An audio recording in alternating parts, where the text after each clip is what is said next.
Very much, Simon. It's now 25 minutes past 7. Now listen to this.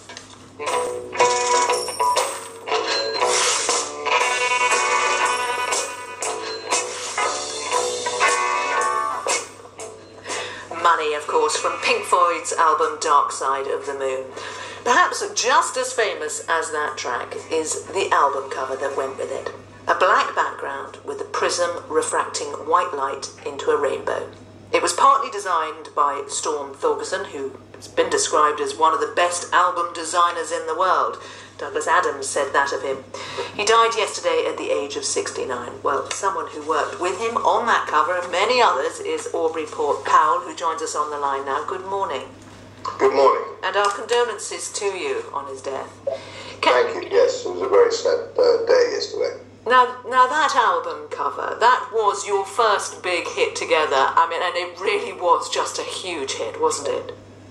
Well, we'd started off in about 1967 designing Saucer Full of Secrets for the Floyd, and then that led on to a lot of other work coming in, but I think it was the sort of definitive marking point for us in the early 70s, and I think changed the course of our careers forever.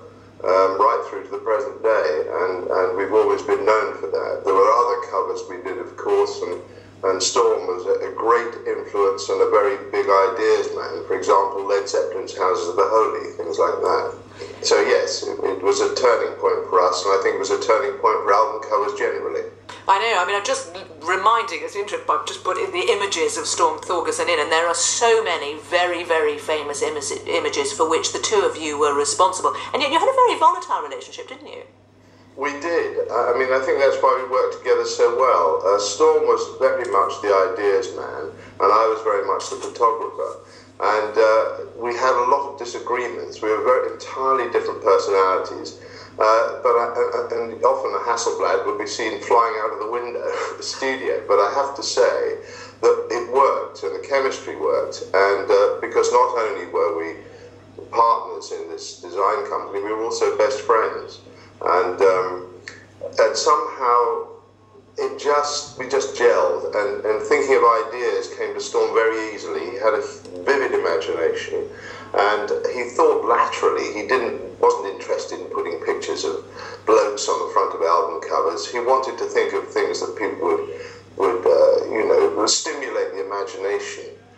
And was influenced very much by people like Magritte, Dali, or Man Ray, or the films of Fellini or Buñuel.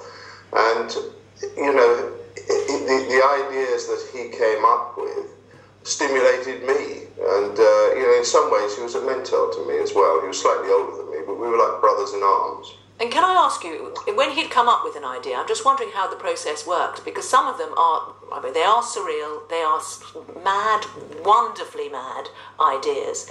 Were you ever surprised?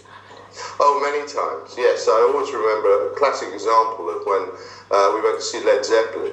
And Storm would always sneak an idea in, and we walked into the room, and there was a picture of green grass with a white tennis racket on it. And Jimmy Page of Led Zeppelin said, "What's the tennis racket?" And Storm said, "Well, it's a racket." And he said, "Are you inferring that our music's a racket?" And Storm said, "Jim, you've got it." We were hastily marched out of the room, and needless to say, didn't get the job. So it didn't always work out, I have to say. Well, there you got some serious jobs. Led Zeppelin, Peter Gabriel, Paul McCartney, Black Sabbath, and more recent work, of course, as well, with the Cranberries and Anthrax. Yes, Hypnosis ran until about 1982, when Storm and I formed a film company. And then we split up. We didn't speak for 10 years. It was a very acrimonious split. But in the meantime, Storm went on to conceive many ideas for other bands, and people like the Muse, Cranberries, Biffy Clyro. I mean, he died at 69 and was absolutely as inventive and worked as hard as he had when we were in our youth. But you did work again with him, didn't you? You got effectively back together. Yeah, happily. After not speaking for 10 years, we were drawn back together by an album cover book, which people asked us to do, called The 100 Best Album Covers. And we suddenly discovered that we could work together as well as we ever had. And it was a relief for both of us, actually. We became best friends again. Aubrey Powell, thank you very much. 7:30, Rob Sport.